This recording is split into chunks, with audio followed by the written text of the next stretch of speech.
Welcome to Knowledge Hub video classes. Okay, so I am Atul Shastri. I am going to talk about a very important topic, which is concentration of body fluids under the chapter of the body fluids. हम body fluids के chapter में हम concentration देख रहे हैं. क्या देख रहे हैं? Concentration. Concentration के इसमें तीन topics आएंगे. Sub topics is the osmolality, and the third one is the tonicity. Okay, tonicity के अंदर again three criteria, that is isotonic, and then solution, hypo and hypertonic. Let's talk about osmolarity and osmolarity first. Okay, see, I am going to explain you few things which is going to be very important points further discussed in the osmolality, which is concentration of osmotically active substance in solution. जो osmotically active substance होंगे, okay, मतलब जो osmosis करने लायक active ऐसे substance होंगे solution में, उसको हम इस कंसंट्रेशन को हम क्या लेंगे? ऑस्मोलैलिटी, जो करने लायक होंगे. सो ये कैसे हम मान ले? तो इसका कुछ डिवीजन वगैरह होगा. कैसे हम इसको नापेंगे? तो नंबर ऑफ पार्टिकल जो कि ऑस्मोल्स में होंगे पर केजी ऑफ सॉल्वेंट, वो वाटर में कितना है? तो particles, number of particles which is per KG in this solvent. Water में हमने जो नंबर ऑफ पार्टिकल्स लिया ऑस्मोल्स में, that is was the osmolality is the, जो कि एक्टिव सब्सटेंसेस है एक सॉल्यूशन में पर्टिकुलर. सिमिलरली ऑस्मोल में भी वैसा ही है जैसे इसका डेफिनेशन है. सिमिलरली ऑस्मोल का भी डेफिनेशन है जैसे एक्सप्रेशन ऑफ अमाउंट ऑफ, कितना अमाउंट है, इसमें था कंसंट्रेशन, इसमें है expression of amount of osmotically active particles in a solution. In solution,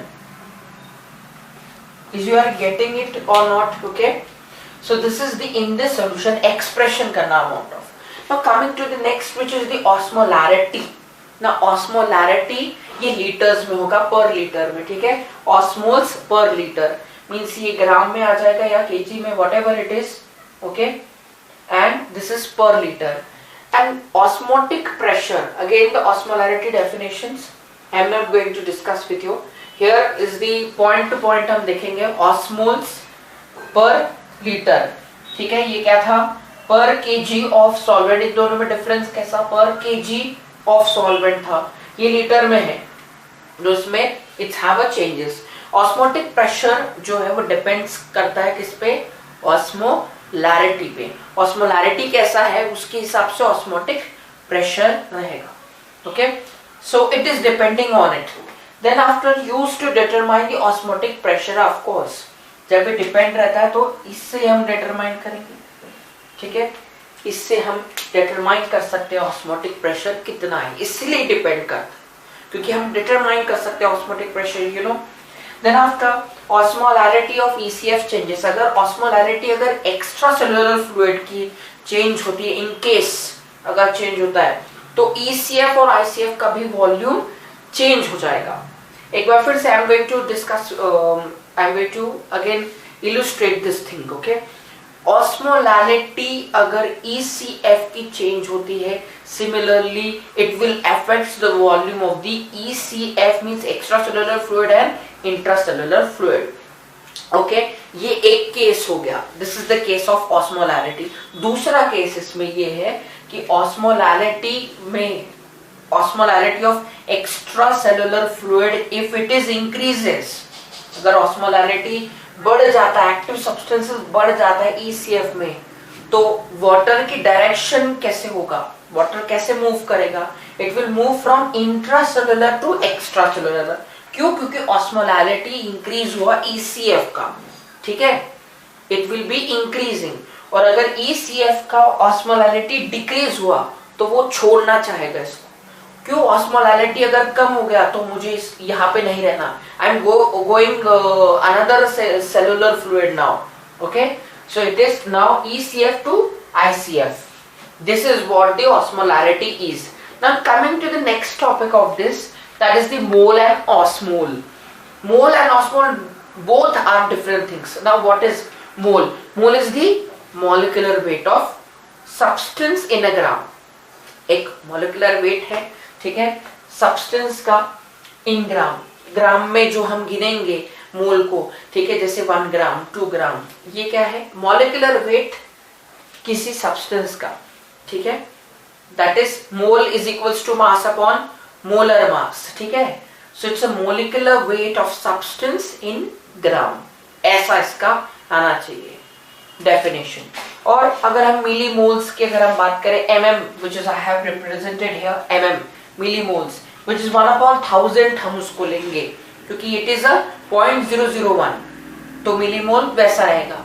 और अगर वैसे अगर हमें मिली ऑस्मोल की बात करनी है, मिली ऑस्मोल की, तो अगर इट इज 1/1000 सिमिलर है, ठीक है ना। ऑस्मोल की अगर हम मैंने डेफिनेशन बता दिया इसी के साथ, ठीक है, ऑस्मोलैरिटी के साथ ही बता दिया कि अमाउंट ऑफ ऑस्मोटिलिटी एक्टिव ना। इसको अगर हमें गिनना है या कैसे हम इसको खोजेंगे, इसको कैसे निकालेंगे, अगर निकालना होगा ऑस्मोल को, है ना, हमको क्वेश्चन दे दिया ऑस्मोल निकालना है, तो निकालेंगे molecular weight of particle divided by number of freely moving particles, कितना फ्रीली मूव कर रहा है particles, that is what the osmole in solution, okay, that is what the number of freely osmotically active particles, active रहेंगे freely moving particles, that is what the molecular weight of the particle, जितना molecular weight है किसी particle का molecular weight हो गया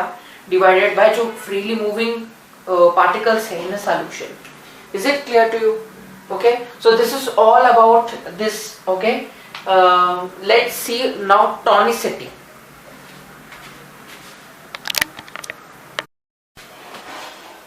Okay, let's start with the tonicity. अब ये tonicity again osmolarity के साथ जो है वो behave करेगा। देखो कैसा है। Okay, let's see it. Now measure of effective, जो effective osmolarity है इसका measure अगर हम करें, that is what the tonicity is. उसकी कैपेसिटी कितनी है, इसका मेजर कितना उस ऑस्मोलैरिटी का इन अ पर्टिकुलर सॉल्यूशन। अब जब मॉलिक्यूल मूवमेंट है वाटर का बिटवीन दी फ्लूइड कंपार्टमेंट्स, एक फ्लूइड कंपार्टमेंट से इन दोनों के बिटवीन, ठीक है, not influenced by the small molecules, like this is the small molecules, write it down if you can take a screenshot, okay. So it is what exactly, this is the small molecules, urea हो गया, alcohol हो गया, ये क्या है, it is a small molecule. ये small molecule से अगर फ्लूइड कंपार्टमेंट से इधर से उधर अगर वन प्लेस टू अनदर जा भी रहा है, मूवमेंट हो भी रहा है वाटर का इस मॉलिक्यूल से, ठीक है, थ्रू द सेल मेम्ब्रेन और into the you know cell membrane which is pass through it to the cell membrane. So it is exactly what, ये क्या हो रहा है, इट इज इनइफेक्टिव ऑस्मोल्स। क्यों ऐसा, क्योंकि स्मॉल मॉलिक्यूल से कुछ इफेक्ट नहीं हो रहा है, इनइफेक्टिव ऑस्मोल्स हो रहा है। This definition is called as a ineffective osmoles, you can see here, okay, ineffective osmoles, क्योंकि इस छोटे मॉलिक्यूल से कुछ फर्क नहीं पड़ रहा उस मूवमेंट ऑफ वाटर में। अब मूवमेंट ऑफ वाटर फिर से फ्लूइड कंपार्टमेंट में इन्फ्लुएंस हो रहा है, फर्क उसको पड़ रहा है। क्यों, क्योंकि अब क्या हो रहा है, अब स्मॉल नहीं हाई मॉलिक्यूल्स हो गए, बड़े मॉलिक्यूल्स हो गए, बिग मॉलिक्यूल्स हो गए, जैसे कि सोडियम हो गया, जैसे कि ग्लूकोज हो गया। दिस टाइप्स ऑफ मॉलिक्यूल्स से क्या हो जाएगा, इफेक्टिव ऑस्मोल्स, क्योंकि अब वो इन्फ्लुएंस कर रहा है मूवमेंट ऑफ वाटर को, इन्फ्लुएंस कर रहा है, can influence the movement of water.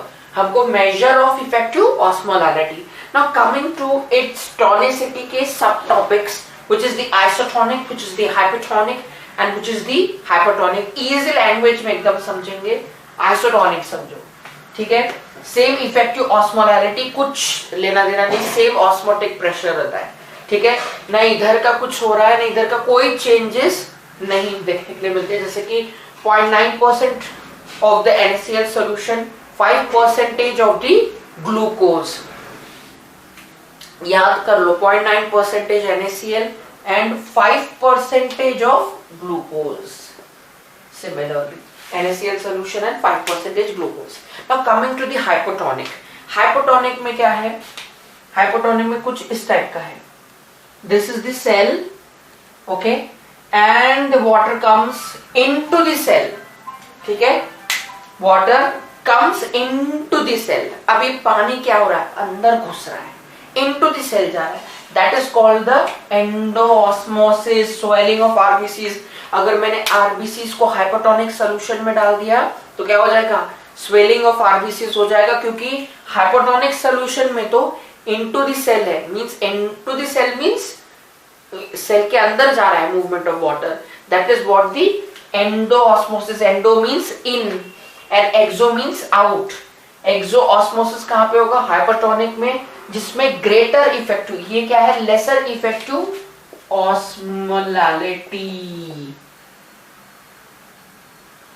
Okay, what it is, spelling mistake होगा maybe, greater effective osmolarity than the body fluids. हमारे बॉडी फ्लूइड्स से भी ज्यादा अगर ऑस्मोलैरिटी है मतलब हाइपोटोनिक हो गया, ठीक है। हेमोलाइसिस इसका एग्जांपल है, आप चाहे तो लिख लो, हेमोलाइसिस हाइपोटोनिक का, I think it's is the example of it, okay. So RBC का श्रिंकेज हो जाएगा एक्सोऑस्मोसिस। अगेन एक्सोऑस्मोसिस मींस या एक्सोऑस्मोसिस या हाइपोटोनिक सॉल्यूशन में डालने की वजह से ये जो है आउट ऑफ द सेल हो जाएगा। Exo means out of the cell और हाइपोटोनिक ये ऐसा ही काम करता है, आउट ऑफ द सेल। जो बॉडी फ्लूइड है या जो वाटर कंटेंट है उस सेल का वो बाहर चला जाएगा, जिसकी वजह से it will shrink it up. अब ये ऐसा था पहले, अब ये ऐसा श्रिंक हो गया, it is now shrinked up, okay. It's a greater effective osmolarity.